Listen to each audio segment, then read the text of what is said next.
An old man in a worn-out jacket sat unnoticed at a lavish ceremony. But a hidden patch on his chest was about to bring a powerful admiral to his knees, exposing a long-buried secret of heroism from the jungles of Vietnam. The November air carried a chill that had less to do with the weather and more to do with the weight of memory. For Marcus Thorne, a man of 75 years, it was a familiar companion. His morning ritual on this day was always the same. He bypassed the newer coats in his closet and reached for the one that felt like a second skin, a faded M65 field jacket, its olive drab fabric softened by decades of sun and rain. The jacket was an old friend, a silent witness to a life lived in chapters most people only read about. His arthritic fingers, slow but deliberate, traced the emblem stitched over the heart. It wasn't an official unit insignia recognized by the army, but something far more sacred. On a patch of worn, forest green cloth was the embroidered head of a black tiger, its threadbare gold eyes still holding a silent ferocity. It was the symbol of a long-range reconnaissance patrol team, call sign Tiger, a 5-man ghost unit that had slipped behind enemy lines in the suffocating jungles of Vietnam. 5 men went in. Only 2 came out. Marcus could still picture their faces, hear their laughter in the quiet moments before a mission. Frank, Leo, and David. Their names were etched not just on a wall in Washington, D.C., but on the very fabric of his soul.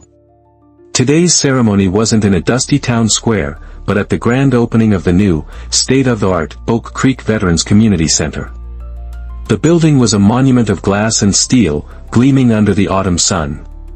It was funded by corporations and tech giants, a modern tribute that felt sterile and disconnected from the gritty reality of service Marcus remembered.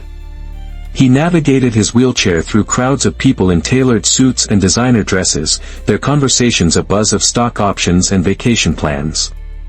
He found a spot in the back, near a manicured flower bed, feeling like a black and white photograph in a digital world.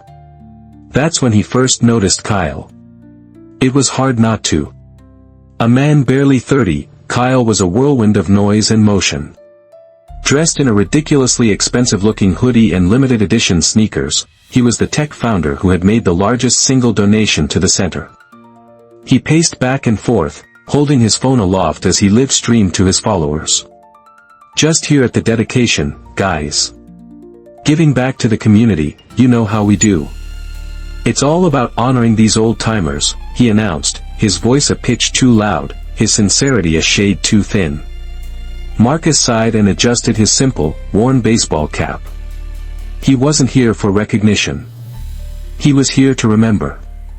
The ceremony began with a series of speeches from local politicians, each one trying to outdo the last with polished words of gratitude.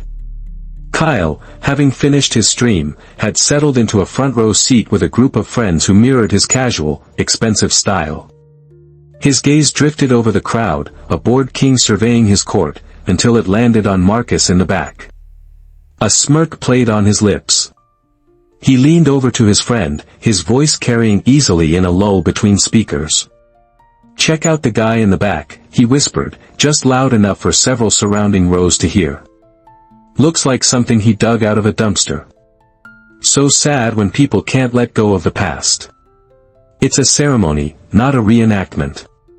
A few of his friends snickered, their laughter sharp and cruel in the respectful quiet.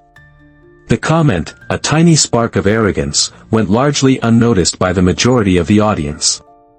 But it did not escape the man on the stage. Retired Rear Admiral Jackson sat in the seat of honor, a living legend in the special operations community. A former Navy SEAL, he was a man whose presence commanded a room without him ever raising his voice. He had a face carved from granite and eyes that had seen the best and worst of humanity. He was the keynote speaker, invited for his service and his leadership. As the mayor droned on, Jackson's eyes performed a practiced scan of the crowd, a habit from a lifetime of assessing threats. And then, he saw it. His posture, already ramrod straight, became rigid. His breath caught in his throat. It wasn't the old man or the wheelchair that had captured his attention. It was the patch. The black tiger on the faded green background. The polished auditorium, the murmuring crowd, the crisp autumn air, it all dissolved. In an instant, Jackson was no longer a decorated admiral in a suit. He was a 22-year-old Navy pilot, call sign, Skipper, his F-4 Phantom spiraling out of the sky, a plume of black smoke trailing behind him. He was in the jungle, the oppressive humidity of physical weight, the air thick with the smell of mud, gunpowder, and fear. He remembered the pain in his leg, the certainty of his capture or death. And then, he remembered the ghosts who emerged from the foliage. A small team of Army LRRPs. Their leader, a young sergeant with eyes far older than his years, had knelt beside him amidst the chaos of a firefight, a tiger patch on his jacket. "We're not leaving you, Skipper," the sergeant had said, his voice calm amid the storm. On the stage, Admiral Jackson stood up. He did so with such abruptness that the mayor, mid-sentence, faltered and stopped speaking. A confused murmur rippled through the audience. All eyes went to the admiral, whose face was a mask of unreadable emotion. An event security guard, a young man barely out of his teens and eager to prove his worth, immediately moved to intercept him. "Sir," he whispered urgently, stepping in front of Jackson. "The ceremony is still in progress. I need you to stay on the stage." Admiral Jackson didn't break his stride. He simply shifted his gaze from the crowd to the young guard. The look in his eyes was not angry, nor was it threatening. It was a look of pure, unadulterated authority, forged in decades of command where a single glance could mean the difference between life and death. The guard physically recoiled as if he had touched a live wire. He froze, stammering an apology to a man who was already past him. Jackson descended the steps of the stage with a purpose that silenced the whispers. He walked past the stunned politicians in the front row.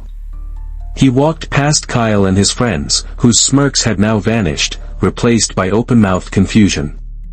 He didn't slow until he was standing before the old man in the wheelchair, the man in the faded M65 jacket. The crowd held its collective breath. What was happening? Was this part of the show? Then, Admiral Jackson did something that no one could have predicted. In the center of the pristine plaza, in front of hundreds of people and dozens of rolling phone cameras, the legendary Navy SEAL, the two-star Admiral, drew himself to his full height. He snapped his heels together, his back impossibly straight, and raised his hand to his brow in the sharpest, most profound salute he had ever rendered. It was a gesture of ultimate respect, a warrior's salute to a king. His voice, when he spoke, was thick with 50 years of unspoken gratitude. It was a voice that trembled, not with age, but with overwhelming emotion. "Sergeant Thorne," he said, his voice cracking. "It is an honor, sir." Marcus looked up, his pale blue eyes blinking slowly as he processed the scene. The uniform was different, the face was lined with age, but the eyes were the same ones that had looked up at him from a jungle floor half a world away. A slow smile of recognition touched his lips. "Skipper." Marcus's voice was a soft rasp. "You made it. You look a hell of a lot better than the last time I saw you." Admiral Jackson dropped his salute and knelt, placing a hand on the arm of the wheelchair, his composure finally breaking. "You saved my life, Marcus," he whispered, his voice for his ears only, though the sentiment was now clear to everyone watching. "We saved each other, Skipper," Marcus replied softly. "That's what Tiger Team did." The silence that followed was absolute. It was a heavy, profound silence, filled with the dawning realization of what they were witnessing. Every phone was now recording, not to mock, but to document. Kyle's face was ashen. He looked like he wanted the earth to open up and swallow him whole. He had mocked a piece of clothing, but he had insulted a hero in the presence of the very man that hero had saved. With a grunt of effort that spoke of old wounds and tired bones, Marcus gripped the armrests of his wheelchair. He pushed himself up, his legs trembling, until he was standing on his own. He was unsteady, but he was upright. He ignored the Admiral and instead looked out at the sea of faces, his gaze finally resting on Kyle. "This jacket," Marcus began, his voice surprisingly steady, carrying across the silent plaza. "It's not a piece of clothing. It's a roster. It holds the memory of 3 good men who didn't come home from that jungle with us. Their names were Frank, Leo, and David. He paused, letting the names hang in the air. They were 20, 19, and 21 years old. This jacket breathes with their memory. When you mock it, when you call it a ratty old thing, you're stepping on their graves. You're telling them their sacrifice was worthless. He didn't raise his voice. He didn't need to. Every word was a hammer blow of truth and honor. The atmosphere in the plaza transformed. The awkwardness curdled into shame, and the shame bloomed into a deep, unifying respect. The mayor started to step forward, to apologize, to say something, but Admiral Jackson raised a hand, stopping him. This moment didn't belong to the politicians. It belonged to Sergeant Marcus Thorne. The video, of course, went viral. It wasn't just the salute, it was the story. The narrative was irresistible. Tech millionaire humiliates Vietnam veteran, legendary SEAL Admiral sets him straight. It dominated news cycles for a week. Kyle issued a public apology and made another, much larger and quieter, donation. But the damage to his carefully crafted public image was done.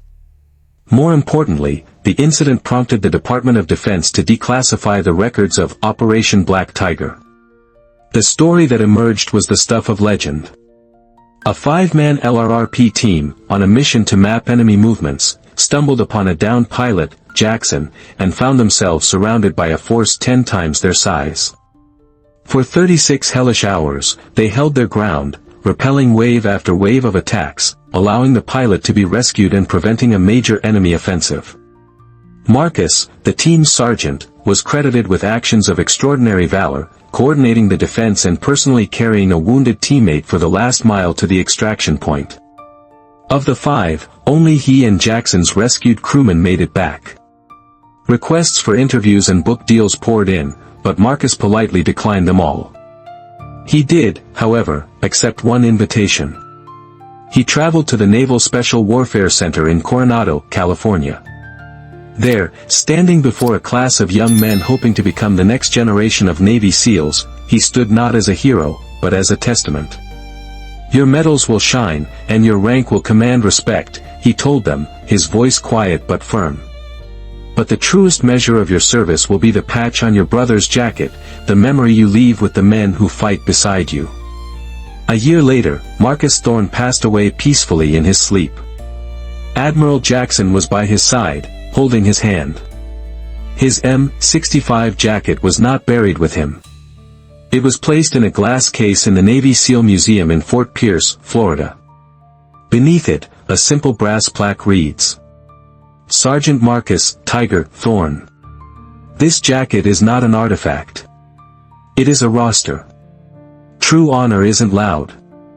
It doesn't boast on social media or preen on a stage. It's quiet, it's faded, and it's carried in the hearts of those who were there. It's a silent promise between brothers, stitched into the fabric of an old, worn jacket. What moments of quiet heroism have you witnessed? Share your stories in the comments below, and let's remember to treat everyone with the respect they deserve, for we never know the battles they have fought. Remember to like, share, and subscribe for more stories that matter.